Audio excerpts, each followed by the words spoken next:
Thank you.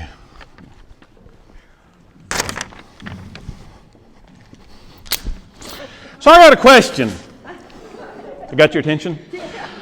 Rodney King, what can Rodney King, George Floyd, the Danbury Baptist Association, and I don't know, some lone Secret Service agent in Texas teach us about our oath? So my pastor always says that any good Baptist sermon has 3 points, and I'm not going to be preaching tonight, but he'd be proud because I've got 3 points that I want to cover tonight. First, I want to cover, why do we take an oath?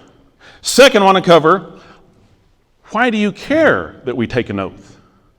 And third, how do we ensure that those oaths are adhered to? So, in full disclosure, I'm going to be kind of talking from a law enforcement perspective, but really everything I'm going to talk about applies to every elected official or appointed who takes an oath to support this Constitution, right? So why do we take an oath? And really before we can answer that question, we have to say, what is an oath? Well, and that one's pretty simple. An oath is simply a promise or a pledge or a vow, a commitment to do something, right? And I mean, all of us that wear a ring on our left hand, we're familiar with a vow, and I hope we all know what that kind of commitment means, right? As a matter of fact, at the beginning of this meeting now, we all stood up and said a pledge of allegiance to this great republics, these two republics, right? Now, I'm a little afraid we may not have quite the understanding of that commitment that we all stood up and said a pledge to. But it's nothing more than a commitment. That's what an oath is, okay? So why do we take an oath? Well, if we look here in our Constitution, get my tab there, Article 6, paragraph 3 says, the senators and representatives before mentioned and the members of the several state legislatures and all executive and judicial officers, both of the United States and the several states, shall be bound by oath or affirmation to support this Constitution. So the answer to that first question is pretty simple. Why do we do it? We're required to.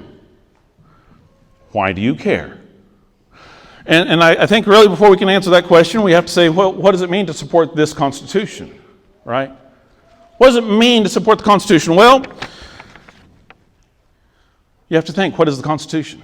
And I think everybody here knows that the Constitution is the supreme law of the land, right? We've heard that. It's the supreme law of the land. Okay, so but what does it mean to support this Constitution? We have to understand what the Constitution is. So the Constitution, if you look at it, is basically two things.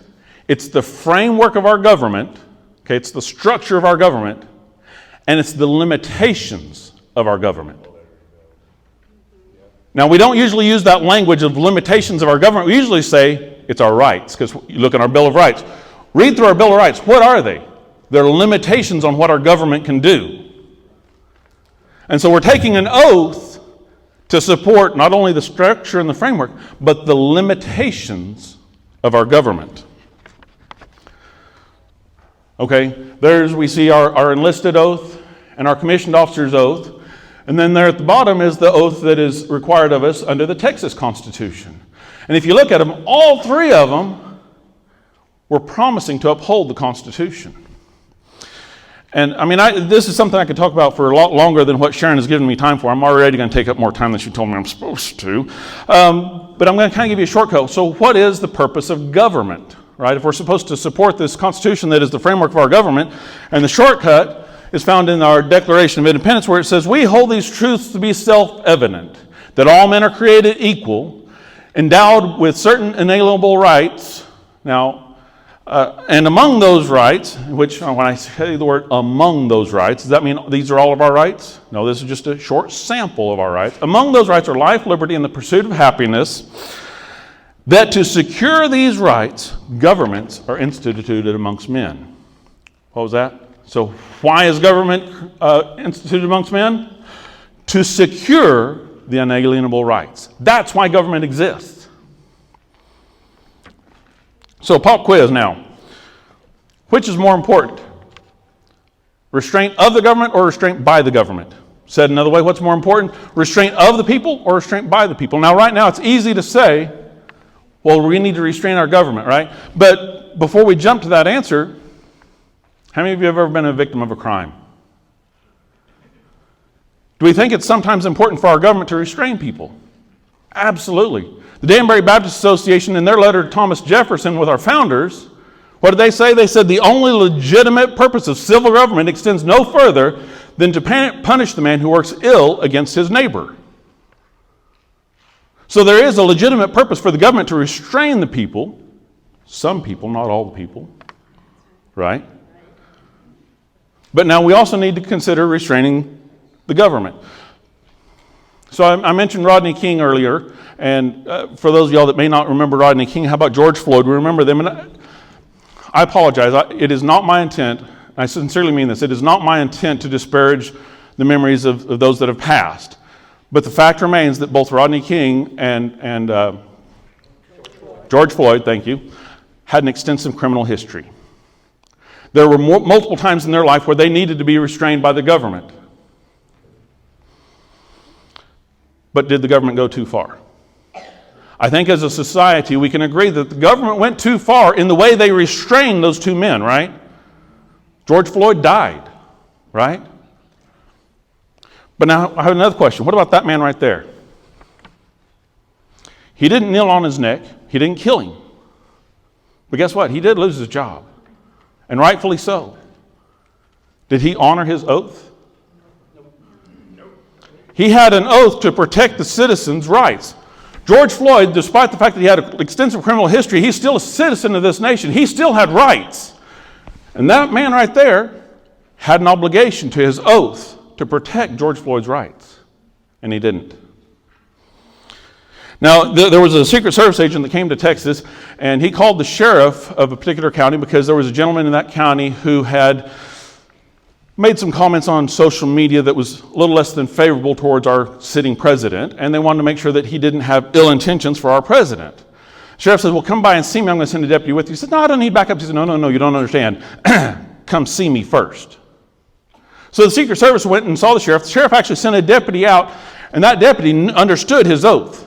Because when they showed up to the gentleman's house, the gate was closed. The house was down the road. There was purple paint on the door, on the gate post. Now, those of us in Texas, we know what that purple paint means, right? No trespassing, right? And he says, well, that means no trespassing. The Secret Service says, well, I got to talk to him. And he starts grabbing the gate and climb over. Deputy grabs him and says, no, sir, you cannot do that. That's breaking the law. That's criminal trespass. But I need to talk to him. I don't care. What's his name? Called dispatch, got the guy's name, called him up, said, hey, we're down here, we need to talk to you. The guy came down and said, yeah, I was watching y'all through my scope. I was wondering if somebody's going to trespass on my land.